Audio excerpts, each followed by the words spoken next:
You're born on Komodo Island, tucked away in a hole that feels more like a sauna with no exit. As you crack open that eggshell, you're probably wondering what your mom looks like, except there's nothing here. No, you're on your own from the get-go. And that's not even the worst part. You see, in the Komodo dragon world, even your siblings could be your worst enemies. You might be lucky enough to be the first one to hatch, so before you even think about taking your first breath, you've got to get the heck out of there fast. Scramble up the nearest tree like your life depends on it, because it quite literally does. You're not just avoiding your siblings, you're dodging hungry adults who wouldn't mind a bite-sized snack like you. To them, you're just a free McNugget. So there you are, clinging to a tree branch, getting your first real look at the world. For now, just focus on surviving your first few days, because the real adventure's just beginning. For the next few months, you're on a strict no-ground diet, because down there it's a jungle in the most literal sense, where every step could be your last. Imagine living on the 50th floor of a skyscraper because the streets are filled with zombies. Yeah, it's kinda like that, only instead of zombies, it's your very own kin patrolling the ground, all ready to take a bite out of anything that moves. You're not completely defenseless, though. You've got instincts, quick reflexes, and a strong survival instinct that kicks in from day one. Plus, you've inherited a handy little trick, the art of camouflage. With your molted brown and green scales, you blend right into the leaves and bark, making it that much harder for anything hungry to spot you.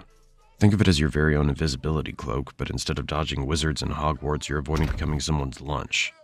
At this stage, your life is all about survival 101. Find food, stay hidden, and whatever you do, don't fall out of the tree. Your diet's about as varied as a college student's during finals week, whatever you can scavenge or catch, from insects and small lizards to the occasional bird that's too slow for its own good. Every meal's a victory, and every day you avoid becoming a meal is an even bigger win. But don't get too comfortable in that tree, because soon you're going to have to face the real world down below. And trust me, that's when things really start to get interesting. You're no longer that helpless hatchling clinging to a branch for dear life. Now you're ready to start exploring the wild world of Komodo Island. Your first few steps on solid ground are like a toddler taking their first wobbly steps, except in your case, the stakes are a bit higher. Every rustle in the bushes could be a potential meal or a threat, and your senses are on high alert. It's basically hardcore Minecraft, but in real life. Now, in most animal worlds, this would be the part where mom swoops in to show you the ropes, but as we've established, Komodo moms aren't exactly the nurturing type. Instead, you're left to figure out things on your own, and that means a lot of trial and error. Your days are filled with mini-missions, stalking unsuspecting critters, practicing your stealth moves, and trying not to end up on the menu of a bigger predator. It's all part of the learning curve, and you're slowly but surely getting the hang of it. At first, your hunts are more hide-and-seek than stealthy predator. You'll spend hours lying in wait trying to blend in with the underbrush, your heart pounding like a drum as you watch a potential meal scuttle by. Or get swept up by a much more experienced dragon. Show off. But when you finally nail that first successful hunt, it's like winning the lottery of lizards and rats. As you grow, so does your confidence. You're exploring further from your original tree, pushing boundaries, and generally acting like the reptilian version of a rebellious teenager. Each day, you become a little more daring, a little more skilled, and a lot less likely to end up as someone else's dinner. But it's not all smooth sailing. Remember those siblings you escaped from at birth? They're still around, and now it's time for some good old-fashioned sibling rivalry. And the prize is, well, not dying. As you transition from Komodo teen to adulthood, you start to realize that the world is both bigger and smaller than you once thought. The island is vast, but it's also crowded with other dragons, each staking their claim to the best hunting grounds. It's time to find your own territory. Think of it like moving out of your parents' basement and into your first flat. Except your parents never had a basement and your family's been trying to eat you this whole time. Finding territory is like trying to score the last available seat at a sold-out concert. It takes luck, strategy, and probably a scuffle or two. You'll roam across Komodo Island, covering miles of rugged terrain, scanning for that perfect spot. Once you find a potential territory, the real challenge begins. Making it yours. Imagine walking for hours to find the perfect spot, only to discover that it's already been taken by a dragon twice your size. Now you've got a choice. Try to negotiate, which, let's be honest, is going to end in a fight, or keep moving and hope for a less crowded patch of land. Now that you've got your territory, and congrats by the way, it's time to settle into the daily routine of a full-fledged Komodo dragon. Your schedule's a mix of hunting, patrolling, and catching up on sleep. Lots and lots of sleep. You're not one to waste energy, so when you hunt, you go big. One large meal a week is your style, something that'll keep you satisfied for days. You're aiming for deer, wild boar, or even the occasional water buffalo.